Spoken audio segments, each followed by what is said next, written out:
DahReply's AI Podcast, your trusted take on the latest AI news. Episode 5, The Global AI Power Race, GPT-5.4, Nvidia's billion-dollar bet and new AI laws. We're living in a week where artificial intelligence has officially accelerated from experimental chatbots to massive foundational leaps in global infrastructure. Oh, absolutely. And not to mention some incredibly high-stakes geopolitical chess moves happening in the background. Right. And if you are a business professional listening to us right now from Malaysia, maybe you're stuck in traffic on the federal highway or, prepping for a strategy meeting in KL, that the landscape is shifting daily. Yeah, staying ahead of that curve is no longer just a nice-to-have advantage. Exactly. It is an absolute necessity for survival at this point. The sheer volume of developments over the last few days alone is staggering. It really is. I mean, we are seeing radical changes in how the physical hardware of AI is built, traded, and regulated. And simultaneously, we're watching how the software is embedding itself directly into the daily workflows of every modern enterprise. The gap between companies paying attention and those who aren't is widening exponentially. Widening exponentially. And that is exactly our mission for this deep dive. We're going to cut through the absolute noise of this week's global AI news cycle and extract the precise, actionable takeaways you need to keep your business competitive. And we have a lot to cover. We do. We've gathered a massive stack of source materials to guide us today. We're looking at lower reporting from the Star, major corporate announcements straight from Microsoft and Google. Regulatory drafts from the EU Commission, too. Yes, the EU drafts, Sure. plus defense analysis from techpolicy.press. And then we have these comprehensive global industry recaps from Unifunks, Tom's Guide, Trading Key, and The Guardian. It's a very diverse stack, but when you look at all these pieces together, a clear, if somewhat complex picture really begins to emerge about where the intelligent economy is heading. It's not just about the tech anymore. Yeah. It's about the entire ecosystem surrounding it. Okay, let's unpack this. I want to jump straight into the biggest and, frankly, most mind-boggling hardware deal of the week. The thinking machines deal. Exactly. There is a report from the Star detailing a massive move by this AI startup called Thinking Machines. Now, this company was founded by Mira Murati, the former chief technology officer of OpenAI. So already the pedigree here is huge. Oh, massive. And they just clinched a major capital injection and a massive chip supply deal with Nvidia for their upcoming Vera Rubin systems. The scale of this deal is what really stands out in the report, because it's not just about a startup securing a few racks of processors. It is about laying down the physical infrastructure for the next generation of artificial intelligence. Well, let's talk about that scale, because the numbers are, frankly, hard to wrap my head around. The report says they are procuring at least 1 gigawatt of computing power. I know what my home electricity bill looks like, but what does 1 gigawatt even mean in the context of a data center? Right. It's hard to visualize. So to put it into perspective, 1 gigawatt is enough electricity to power roughly 750,000 homes in the U.S. Wow. Yeah. It is the equivalent of a medium-sized nuclear reactor entirely dedicated to just running computer chips. A nuclear reactor. Basically. And industry executives estimate that securing that level of power, cooling it, and building the infrastructure for it can cost around $50 billion. $50 billion. $50 billion. We are talking about nation-state levels of investment for a single startup. I have to play devil's advocate here. That sounds like a massive bubble. I mean, how is that level of capital expenditure even remotely sustainable? It's a great question, and it's the exact question investors are asking right now. The justification really comes down to the technology they are actually buying into. What's fascinating here is if we look at Trading Key's preview of NVIDIA's GTC 2026 conference, we get a clear view of this Vera Rubin architecture that Murati's team is buying. Right. It's a complete paradigm shift. NVIDIA is replacing their previous Grace CPU with their proprietary Vera CPU, and crucially, they are pairing it with 6th-generation high-bandwidth memory, or HBM4. Okay, time out. HBM4. Translation for those of us who aren't hardware engineers, please. Fair enough, fair enough. Think of a normal computer's memory connection like a 2-lane road. Data can only travel back and forth so fast, right? No matter how quick the actual processor is. Got it. HBM4 is like building a 100-lane superhighway directly connected to the brain of the computer. It allows the AI to access massive amounts of data instantaneously. Because of that highway, the overall inference performance, meaning the speed at which the AI actually thinks and generates an answer for you, jumps by 3.3 times compared to the previous Blackwell Ultra generation. Okay, so a massive leap in speed. But what does that mean in terms of actual dollars and cents for a company deploying AI? Because that $50 billion has to be recouped somehow. Right, and that is the critical part for anyone running a business. Got it. Because of these architectural improvements, the token costs for running agentic AI, which are the advanced multi-step reasoning models, drops to 1/10 of the cost of the previous generation. Wait, before we go further, remind us what a token actually represents in daily business terms. Are we talking about a word, a specific task? Good point to clarify. A token is basically the fundamental unit of currency in AI. You can think of it roughly as a syllable or a piece of a word. Okay. When you ask an AI to summarize a 50-page PDF, it charges you based on the number of tokens it reads and the number of tokens it writes back to you. So when we say the token cost is dropping to 1/10, it means a financial model that used to cost your business $100 a day to run will now cost $10. That's incredible. It drastically lowers the barrier to entry for deploying highly complex AI systems at scale. Dropping operational costs by 90% is huge. But the hardware race doesn't even stop at Vera Rubin. Trading Key also detailed rumors about the 2028 architecture, codenamed Feynman. Yeah, the Feynman rumors are wild. They really are. They're saying it's expected to use TSMC's 1.6 nanometer process, the A16, and even wilder, it might introduce silicon photonics. Using actual light? Exactly, using actual light instead of electrical signals to transmit data inside the chip. It feels like the physical limits of computing are being pushed every single day. They absolutely are. But as the physical technology accelerates, so do the geopolitical tensions surrounding it. And this is where it gets very real for our listeners. Right. If we bring in the broader global context from the Unifunks recap, we see a heavy geopolitical squeeze happening right now. On one side, Bloomberg reports that the United States is drafting new regulations that would require American permits for virtually all global sales of AI chips from companies like Nvidia and AMD. So sweeping export powers over global AI infrastructure. Precisely.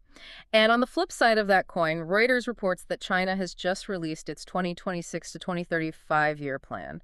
It features a massive AI plus action plan. AI plus N. Yes. And it focuses intensely on domestic, indigenous chip development, quantum computing, and total technological self-reliance to counter those exact U.S. restrictions. And just to be completely clear to you, the listener, we are looking at this strictly through the lens of global market dynamics. Regardless of the politics behind these trade wars between Washington and Beijing, we are not taking a side. We are purely focused on the reality for a business owner trying to navigate this landscape based on the facts from Bloomberg and Reuters. Exactly. And the reality of those dynamics brings us to a crucial takeaway for a Malaysian business. Malaysia is a massive global hub for semiconductor back-end processing, packaging, and testing chips. You are right in the middle of the supply chain. Exactly. So while the actual cost of computing intelligence is dropping, physically accessing that hardware or the cloud services powered by it might become a significant geopolitical hurdle. Your strategic planning really needs to account for potential supply chain disruptions and a very real regional technological divide. That is such a vital point. Yeah. The physical chips might be tangled up in international red tape, but the software running on them is becoming ubiquitous, which is a great pivot. Let's move from the billion-dollar data centers to the everyday software your teams are using right now. The enterprise layer. Yes. Here's where it gets really interesting. According to a breakdown from Tom's Guide, Google Workspace is undergoing a massive transformation. Google Drive isn't just a digital filing cabinet anymore. It is actively turning into an AI-powered knowledge base. The shift from passive storage to active intelligence is profound. It completely changes how we think about company data. It really does. They have introduced a feature for Gemini called Help Me Create. You literally do not have to start a project with a blank page anymore. Which is a relief. Definitely. You just open a sidebar, and Gemini can pull context directly from your existing Google Drive files, your Gmail history, and your Google Chat messages to instantly draft a project proposal. It gets better. It can automatically match your specific writing style or even build a full editorial calendar in Google Sheets based entirely on a conversational prompt. And making this commercially viable requires incredibly efficient models, which ties back to what we were just discussing about token costs. Going back to the Unifunks recap, Google has just rolled out Gemini 3.1 flashlight. Flashlight. Right. This model is built specifically for scale, and it costs just 25 cents per million input tokens. That makes it highly cost-effective for businesses that need to run high-volume, repetitive tasks like massive document summaries or generating thousands of UI dashboards without completely blowing up their IT budget. But Microsoft is absolutely not sitting still while Google does this. They countered with a massive announcement of their own. Starting May 1st, Microsoft is launching what they call the Frontier Suite, officially known as Microsoft 365 E7. And this is where I think the biggest industry shift is happening. I agree. The Frontier Suite represents a fascinating pivot, primarily because of the cross-pollination it introduces. Microsoft is actually integrating Anthropic's Claude model directly into its mainline Copilot chat via the Frontier program. Wait, really? Microsoft has invested billions into OpenAI, and now they are putting OpenAI's biggest competitor directly into Word and Excel. Why would they do that? Because of commoditization. Here's the real story, the deeper insight. Microsoft is realizing that the specific brain doing the thinking matters less than the ecosystem it lives in. By making their platform model diverse, they keep you locked into Microsoft 365. That makes total sense. They are introducing a feature called Copilot Cowork, designed to handle long-running multi-step tasks using whatever model works best. And all of these autonomous agents are going to be managed by a new control plane they are calling Agent 365. Agent 365, yeah. This gives IT departments a centralized dashboard to govern and secure these AI tools exactly like they manage human employees. It really is an arms race for the enterprise. Because right alongside that, the Unifunks report highlights OpenAI's countermove. They just launched GPT-5.4. Right. And this release includes a new thinking system card specifically designed to enhance complex multi-step reasoning. They also rolled out a dedicated ChatGPT for Excel that features direct financial data integrations. And as for cost, it sits around 2.50 cents per million input tokens, so it's more expensive than Google's Flashlight, but clearly aiming for a higher tier of reasoning. If we connect this to the bigger picture, the fundamental takeaway for you is this. AI is no longer a destination. It is not a separate website you visit in a different browser tab to ask a question. No, it's right there with you. Exactly. It is rapidly becoming an active, embedded agent living directly inside the spreadsheets, the documents, and the email clients that your business uses every single day. It is exactly as Salesforce CEO Mark Benioff predicted this week. The entire software industry is radically expanding its core capabilities. It's a massive expansion. But it is not without some serious growing pains and ethical roadblocks. Which brings us to a rather surprising headline from The Guardian. OpenAI is actually delaying its planned adult mode for ChatGPT. Oh, right. Yeah, the company explicitly stated they need to focus on higher priorities first, specifically citing the need to improve intelligence gains and personalization for the GPT-5.4 rollout. But that corporate prioritization often leaves gaps in the market, and this is creating a robust parallel industry. The Unifunks report illustrates how alternative platforms are stepping in to offer the uncensored capabilities that the major tech giants are restricting. What kind of alternative platforms are we talking about here? The report highlights an emerging platform called HackIGC as a prime example. Instead of strict corporate guardrails, these platforms offer a sort of Wild West. The Unifunks report specifically lists what HackIGC provides. They're offering Hack-a-Check, uncensored AI, NSFW AI chat, uncensored AI image generators, plus things like uncensored image-to-text and uncensored AI image editing. And it even goes into video with an NSFW AI video generator and AI image to video NSFW tools. They are aggressively marketing themselves to creators and developers who feel bottlenecked by Silicon Valley's content moderation policies and need tools that don't constantly refuse prompts. So we're seeing the tension between open technology and corporate safety guardrails play out in real time. We really are. So what does this all mean when the stakes get even higher? Because that tension gets incredibly heavy when we look at the defense sector. We learned this week that a senior executive at OpenAI, Caitlin Kalinowski, the head of hardware for the robotics division, resigned. And it wasn't a quiet exit. Not at all. Her resignation was a direct protest over a rushed deal between OpenAI and the Pentagon.